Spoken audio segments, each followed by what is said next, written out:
নমস্কার দর্শক বন্ধুরা, সঞ্চিতা সোমলামে আপনাদের সবাইকে স্বাগত। আজ আমি পালং শাকের চচ্চড়ি রেসিপি আপনাদের সঙ্গে শেয়ার করব।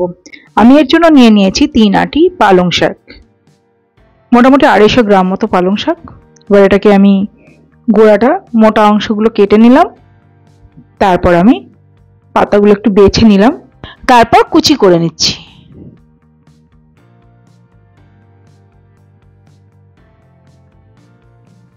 পুরো কুচি করা হয়ে গেছে। এবার আমি ভালো করে জল দিয়ে ধুয়ে জল ঝরিয়ে রেখে দিলাম। এবার আমি নিয়ে নিয়েছি কিছু কুমড়োর টুকরো, আলুর টুকরো আর বেগুন। কুমড়োটা একটু বড় বড় করে কেটে নিয়েছি। আর নিয়ে নিয়েছি এক টুকরো আদা আর 4টে কাঁচা লঙ্কা। নিয়ে নিয়েছি একটা টমেটো কুচি। আর নিয়ে নিয়েছি নুন, হলুদ গুঁড়ো, লাল লঙ্কা গুঁড়ো আর জিরে গুঁড়ো 1 চা চামচ করে। নিয়ে নিয়েছি কিছু বড়ি, আদা আর কাঁচা লঙ্কাটা বেটে নিয়েছি। আর নিয়ে নিয়েছি হাফ চা চামচ জিরে, গোটা জিরে, 2টে শুকনো লঙ্কা। এবার রান্নার দিকে যাওয়া যাক। আমি একটা কড়াইতে 1 টেবিল চামচ তেল গরম করে নিলাম, সর্ষের তেল। তেলটা গরম হলে তাতে আমি বড়িগুলো ভেজে নিচ্ছি। মিডিয়াম ফ্লেমে বড়িগুলো ভেজে নিলাম লাল লাল করে, তারপর তুলে রাখছি।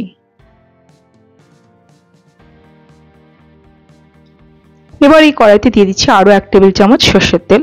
তেলটা গরম হয়ে গেছে। এবার এতে আমি দিয়ে দিচ্ছি হাফ চা চামচ গোটা জিরে আর 2টে শুকনো লঙ্কা। একটু নেড়ে চেড়ে নিচ্ছি। প্রথমে দিয়ে দিচ্ছি টুকরো করে রাখা আলু।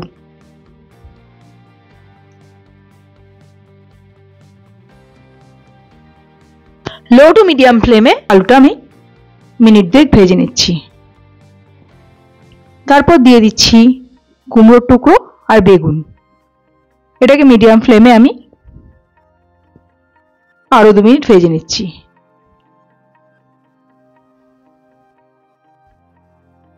মিনিট 2 পর আমি এতে দিয়ে দিচ্ছি টমেটো কুচি। একটু নেড়ে চেড়ে নিচ্ছি। দিয়ে দিচ্ছি স্বাদ মতো নুন। একটু নেড়ে চেড়ে নিয়ে দিয়ে দিচ্ছি হলুদ গুঁড়ো, জিরে গুঁড়ো আর লাল লঙ্কা গুঁড়ো 1 চা চামচ করে।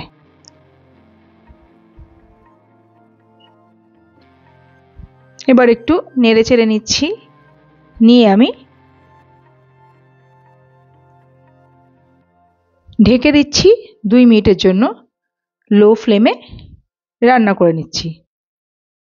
মিনিট 2 পর দেখুন টমেটোটা সেদ্ধ হয়ে গেছে। দেখুন টমেটোটা সেদ্ধ হয়ে গেছে।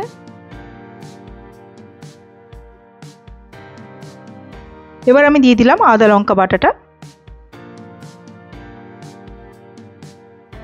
আঁচটা এই সময় লোয়েই আছে। দিয়ে দিলাম ধুয়ে পরিষ্কার করে রাখা শাক। দিয়ে দিচ্ছি অল্প একটু নুন, কারণ আগেই আমি বেশ খানিকটা নুন দিয়েছি। শাকের পরিমাণে নুনটা দিয়ে দিলাম। দিয়ে ভালো করে নেড়ে চেড়ে নিলাম। তারপর আমি এটাকে ঢেকে লো ফ্লেমে 5 মিনিট রান্না করে নেব। 5 মিনিট পর ঢাকনা খুললাম। দেখুন কত জল বেরিয়েছে। এবার আমি ফ্লেমটা মিডিয়ামে করে দিলাম।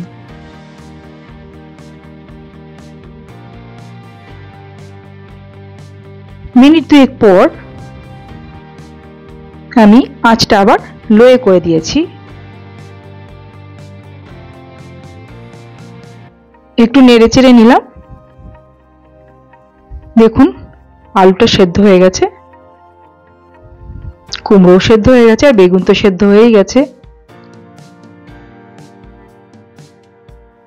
এই সময়তে দিয়ে দিচ্ছি হাফ চা চামচ চিনি আর ভেজে রাখা বড়ি। নেড়ে চেড়ে নিলাম। 2 মিনিট আরো রান্না করে নিলাম হাই ফ্লেমে। দেখুন অনেক শুকিয়ে গেছে।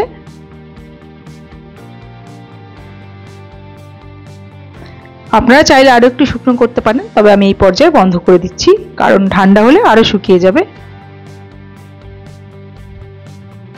তৈরি হয়ে গেছে আমাদের পালং শাকের চচ্চড়ি। গরম ভাত দিয়ে বা রুটি দিয়ে খুব ভালো লাগে। আশা করি রেসিপিটা আপনাদের ভালো লেগেছে। তো ভালো লাগলে প্লিজ লাইক, কমেন্ট আর শেয়ার করে দেবেন।